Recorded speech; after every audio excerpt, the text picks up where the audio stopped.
Are you getting tired of your baby whining to be picked up? I've got a solution. You're in the right place.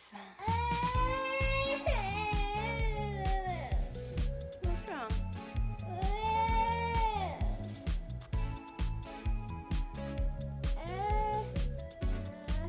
Hello, I'm Cassie from Custom Built Parenthood, and today we're answering the question, what if your baby wants to be held all the time? I'm a mama to 3 kiddos. My youngest is 1. He recently started walking, and I'm finding that he's whining to be held a lot. He's asking me to pick him up more often than he should. He's perfectly capable of doing it on his own, so why is he asking me and thinking that it's my job to shuttle him around? Well, I think that we as parents sometimes unintentionally create these habits for our kids. It's just what they expect.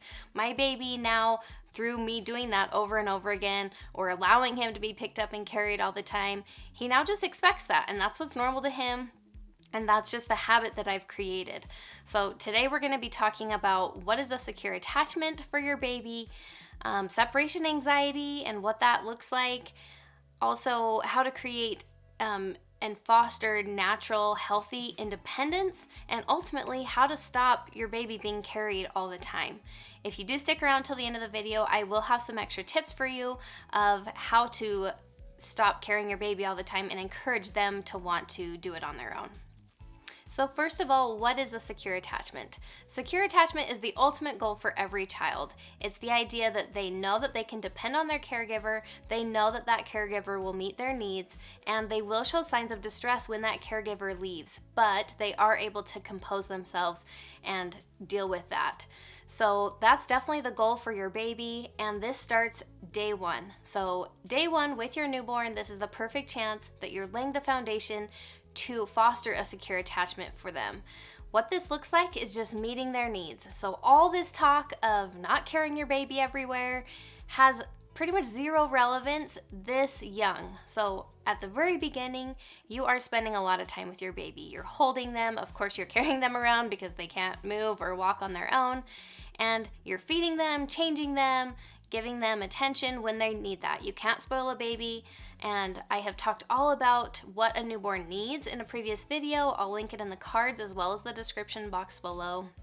But as long as you're meeting those needs, they will develop a secure attachment to you, which is wonderful. So I did a lot of baby wearing with my baby when he was young, and at the same time, I did allow him to hang out on the floor by himself. So that is one thing that I still do, even with the youngest of babies, of tummy time and the importance of that, but also just to lay on a blanket on the floor. That's what I do, just taking in their surroundings. No stimulation.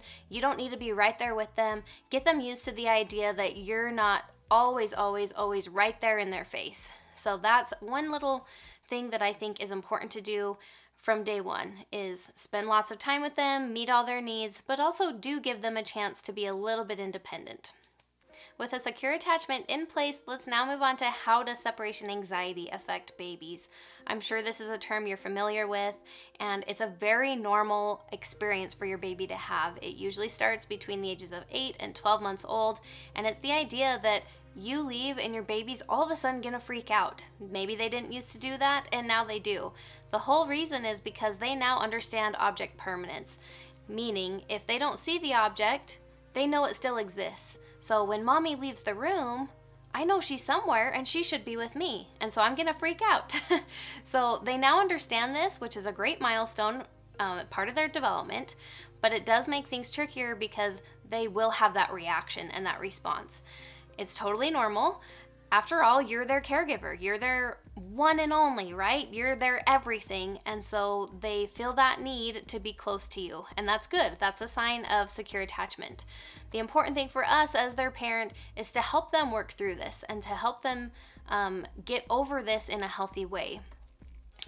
If you are catering to this and reassuring them that, oh my gosh, yes, it is the end of the world that mommy's leaving, you're just setting yourself and them up for a pretty rough future. You want them to learn gradually that it's totally okay to be away from mommy. It's not gonna be the end of the world.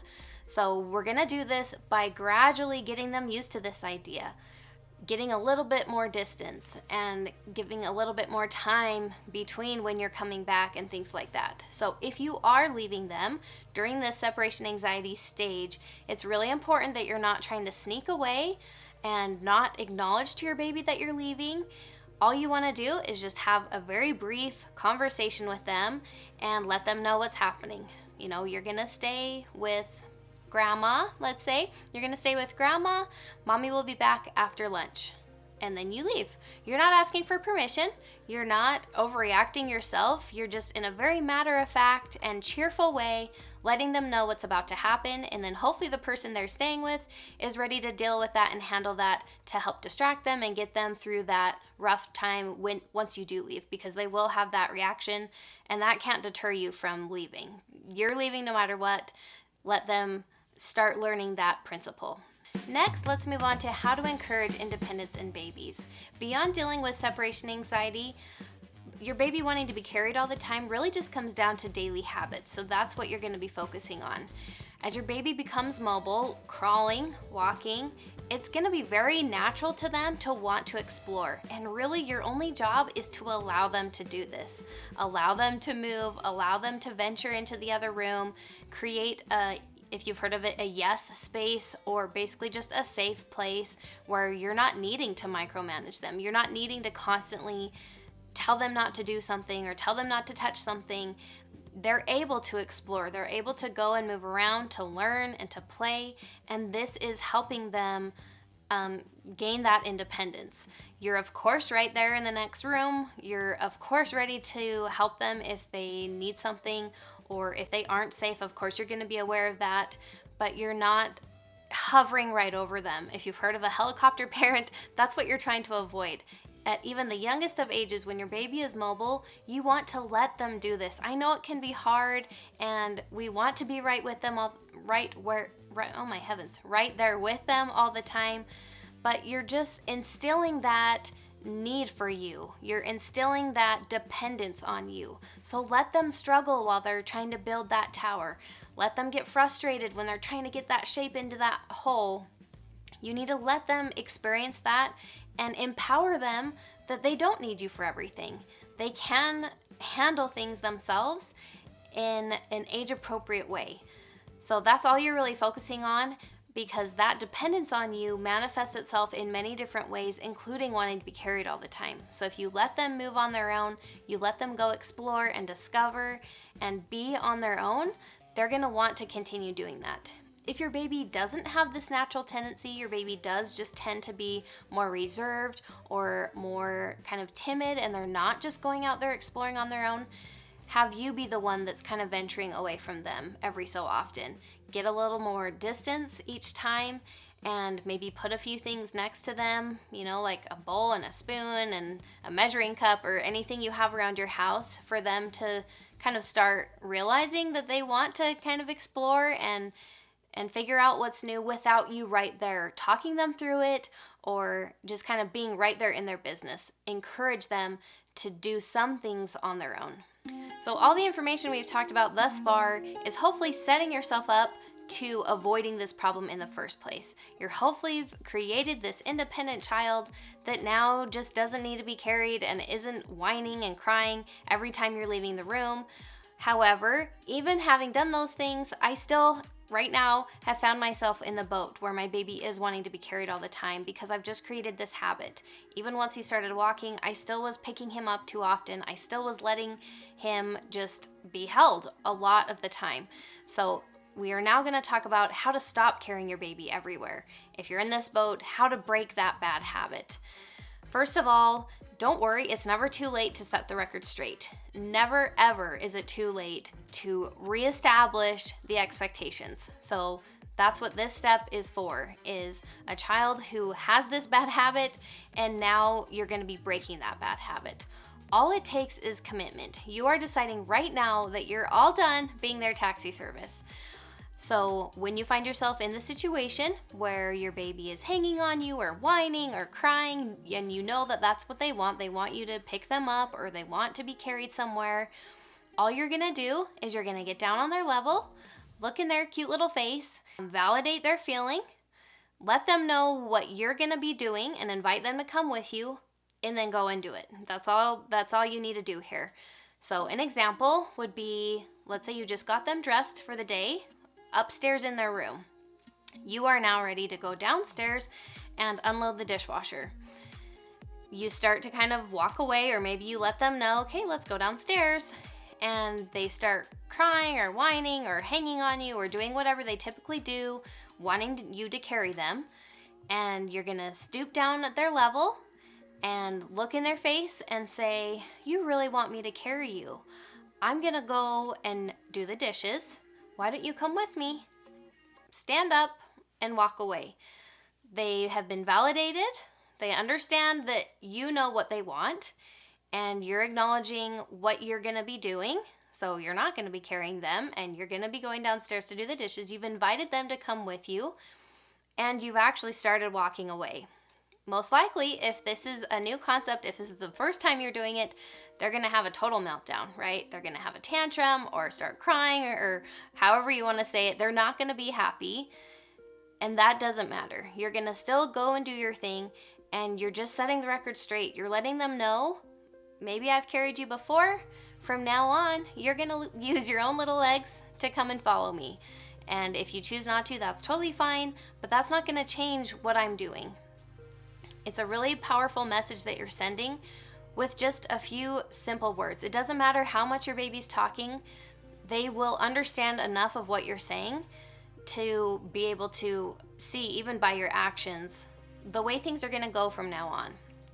That was already a quick tangent or tip right there, but now we're talking about the real tips for your baby wanting to be carried. Number one is to make walking fun, or to make crawling fun, or whatever you're kind of trying to accomplish with your child moving on their own.